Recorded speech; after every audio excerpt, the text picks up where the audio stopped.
Bonjour à tous et bienvenue dans ce Morning Bull Live. Nous sommes aujourd'hui le 8 janvier 2024 et je dois vous dire que depuis que je fais ce métier, c'est-à-dire parfois je me dis un peu trop longtemps, je me répète régulièrement que j'aurais peut-être dû faire de plus longues études et obtenir une licence ou un degré quelconque en psychologie. Ouais, parce que depuis que je fais ce métier, je croule sous les exemples qui démontrent que parfois, et même souvent, j'oserais dire, il vaut mieux être un fin psychologue pour réussir à capter la subtilité des décisions du marché plutôt qu'un talentueux macroéconomiste qui essaye d'anticiper le comportement d'un indice boursier en tenant compte d'une tripotée de chiffres économiques qui sont la plupart du temps complètement bidonnés.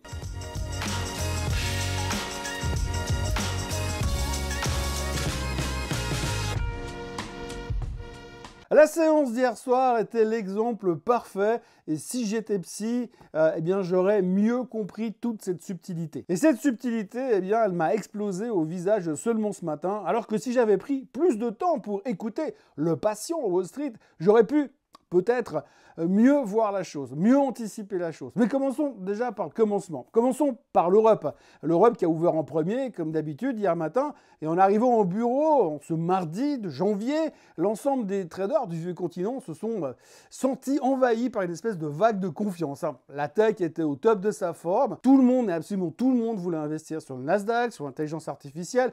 Et certains, ils étaient même prêts à vendre leur grand-mère, ou en tous les cas, les bijoux de la grand-mère, pour pouvoir acheter du Nvidia. Nvidia qui a d'ailleurs clôturé la séance de lundi au plus haut de tous les temps. Et les marchés européens ont donc commencé la séance avec une confiance presque inébranlable.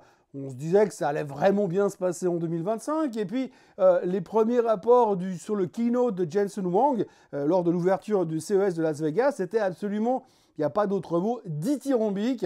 Certains n'hésitaient carrément pas à dire que Nvidia avait trop choqué le monde avec les nouveautés qu'ils avaient annoncées. Bon, en même temps, quand une personne de moins de 30 ans utilise la phrase « Oui, je suis trop choqué », je suis pas certain que la signification soit la même pour des personnes qui ont connu les machines à boules d'IBM comme moi. Enfin, toujours est-il que la confiance était là hier matin. Et dans la foulée, on a eu droit aux chiffres de l'inflation française qui était formidablement bien maîtrisé pour un pays qui est quand même géré par des clowns quand ils ne sont pas occupés à gérer leurs procès aux tribunaux. Alors j'imagine qu'hier, il y a bien des politiciens français qui sont encore en poste ou qui ont été en poste ou qui seront en poste un jour, qui ont dû se gargariser de cette inflation faible tout en se caressant eux-mêmes la nuque pour se féliciter d'être aussi bons dans la gestion économique de l'Hexagone. Bon, ils ont juste oublié un tout petit détail, c'est que le coût de la vie en France a explosé, et quand je dis explosé, c'est en majuscule, de plus de 20% sur ces 5 dernières années, et que les salaires,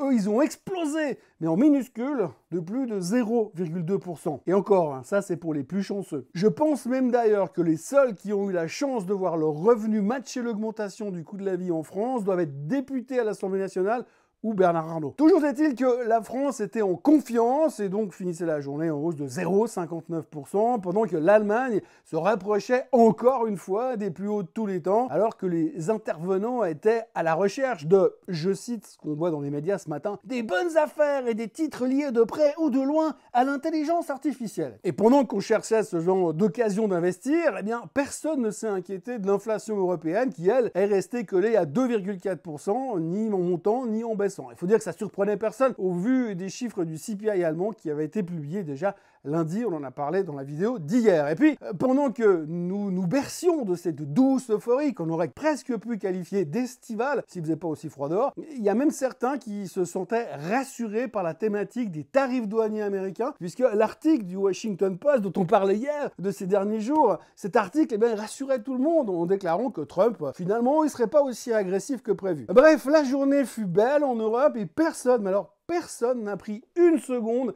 pour revenir sur le fait que l'article du Post en question avait été démenti vigoureusement par le futur président américain et que pour lui, il avait tout à fait l'intention de déglinguer l'Europe propre en ordre dès son arrivée au pouvoir. Encore une fois, on a donc articulé notre journée, notre séance, en interprétant des faits et des chiffres plus ou moins comme ça nous arrangeait le mieux. Et comme depuis le 1er janvier de l'an passé, le monde entier est bullish comme jamais, il n'a jamais été d'ailleurs, bullish comme jamais il ne l'a été, on préfère quand même nettement ne pas regarder ces petits chiffres désagréables ou ces petites nouvelles qui dérangent. Et puis, finalement, comme c'est souvent le cas, les Européens sont rentrés à la maison et les Américains ont commencé à interpréter leurs chiffres à eux. Et c'est à peu près à cet instant très précis que la séance elle a fait un virage à 180 degrés. Hier matin, je vous disais que les traders américains attendaient la sortie des chiffres de l'ISM non manufacturier et des JOLTS. Alors, spoiler alerte, je ne vais pas vous mentir, les chiffres étaient excellents. Bon, d'accord, peut-être pas excellents, mais en tout cas meilleurs que les attentes. Les experts à Wall Street attendaient 53,5 sur l'ISM et c'est sorti à 54,1. Et du côté des JOLTS, on attendait 7 777 000 offres d'emploi et c'est sorti pas loin des 8 100 000. La conclusion qui s'imposait était donc évidente. L'économie américaine est plus forte que jamais. La croissance est au mieux de sa forme et l'emploi est fort comme un bœuf.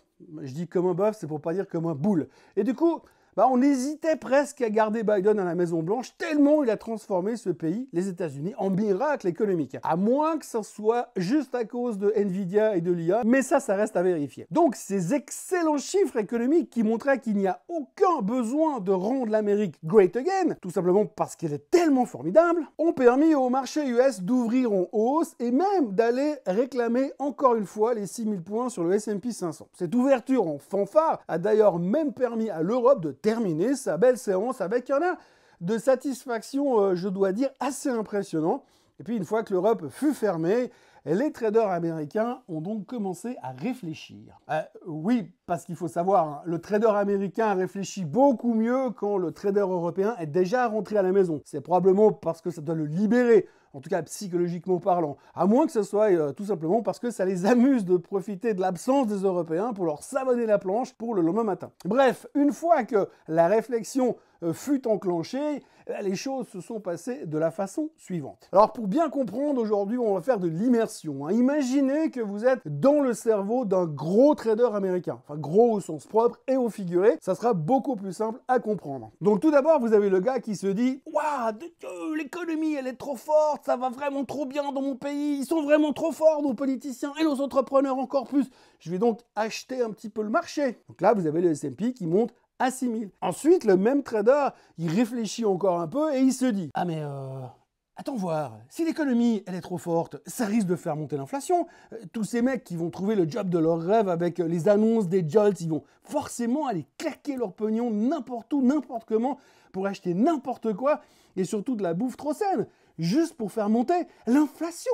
C'est intolérable. » Et donc à ce moment-là, pour bien prendre la mesure de sa réflexion profonde et brillante, le trader en question fait une pause, se lance en arrière contre le dossier de sa chaise et prend un morceau de donuts pour calmer son cerveau qui bouillonne. Et donc là, il reprend sa puissante réflexion et il se dit mais si tout le monde consomme parce que l'économie elle va trop bien, l'inflation elle ne va pas aller à 2% comme Powell, il veut pour pouvoir baisser les taux. Et alors qu'il prend conscience qu'il y a un truc qui coince, son cerveau passe donc en mode overdrive et il aligne deux pensées à la suite en moins de temps qu'il ne faut pour commander un triple latte avec supplément caramel de 8000 calories chez Starbucks. Et il se dit, si j'ai bien compris, si l'inflation ne baisse pas, Powell, il va plus baisser les taux. Et si, pire que ça, l'inflation remonte, Powell, il va devoir là aussi monter les taux pour empêcher l'inflation d'aller plus haut. C'est donc horrible! À cet instant très précis, le rythme cardiaque du trader est à 187 pulsations minute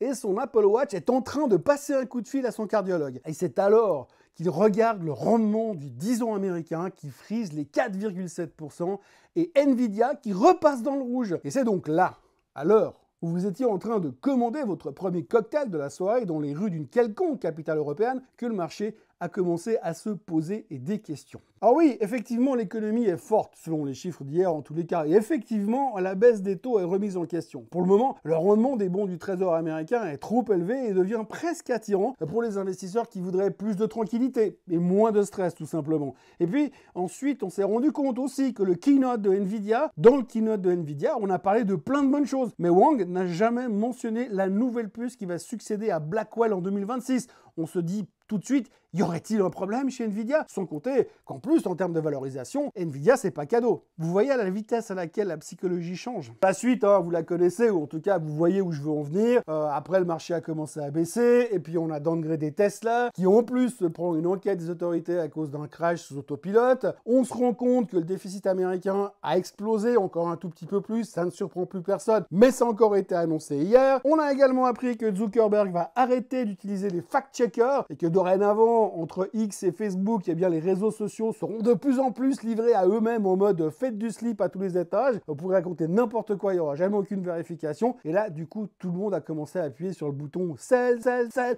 et sell encore. Le Nasdaq a donc enregistré une baisse de 1,89%, mais surtout a battu son record de la plus grosse journée de trading avec un volume de 13 400 milliards de dollars, ce qui bat donc le précédent record qui a été obtenu en mai dernier et qui était de 1500 milliards de moins. Et pour couronner le tout, on parle de plus en plus d'un rendement du 10 ans qui pourrait atteindre des 5% dans les semaines à venir et plus personne, mais alors plus personne, n'attend la moindre baisse des taux aux USA avant Jackson Hole. Et pour ceux qui ont oublié, Jackson Hole, c'est à la fin du mois d'août. Ça va donc être très long. Bref, hier, l'Europe est montée, les Américains ont marché sur le savon dans la douche et aujourd'hui, on va faire les comptes. Un dernier chiffre d'ailleurs pour frimer ce soir à table. Hier soir, le marché américain a effacé 625 000 milliards de market cap et les Batman se sont tous fait déglinguer sans exception. Comme quoi, ça résume assez bien ce qu'on disait hier. Sans les big names de la tech, les 8 premiers titres de la tech, eh bien, ça sera jamais simple de voir le marché monter. Autrement, le pétrole a repassé les 74 $, il se traite à 74,86 sur le WTI.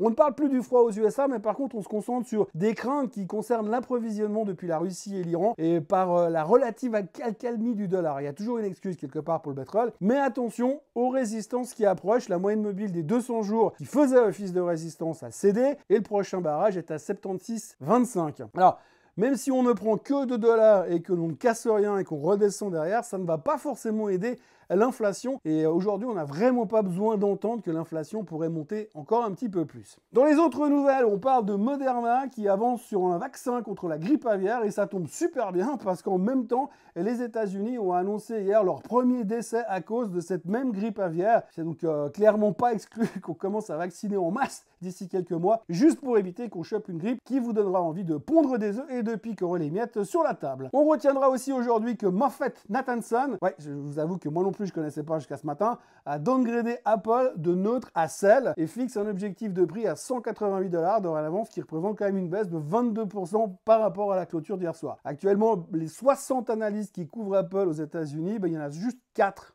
qui sont sur sell. Autrement, on a aussi appris que Trump veut vraiment acheter le Groenland. Son fils était en mission là-bas hier et le père a, dans la foulée, menacé le Danemark de monstrueux tarifs douaniers s'il ne vendait pas. Imaginez, dans 4 ans, le Canada est américain, le Groenland aussi. Je ne sais pas si Poutine est vendeur, mais ça serait pas mal que Trump puisse aussi racheter l'Oural et la Sibérie. Et puis, il y a la start-up Anthropic qui est backée par Amazon et qui est un des concurrents de ChatGPT qui est en train de lever 2 milliards, ce qui valoriserait du même coup la boîte à 60 milliards, soit 3 fois plus que l'an passé, tout en sachant que l'an passé, c'était la semaine dernière, et ça fait partie des top 5 plus grosses startups américaines, y compris SpaceX. Côté publication du jour, il y aura aussi les factory orders en Allemagne, ainsi que les retail sales. Aux USA, il y aura les jobless claims, et vous me direz, oui, mais d'habitude, les jobless claims, c'est mercredi. Ouais, mais demain, c'est fermé aux États-Unis, en hommage à Jimmy Carter. On a donc avancé la publication des jobless claims, pas sûr que la France ferme demain en hommage à Jean-Marie Le Pen. Et puis aux USA, il y aura aussi les chiffres ADP de l'emploi et les minutes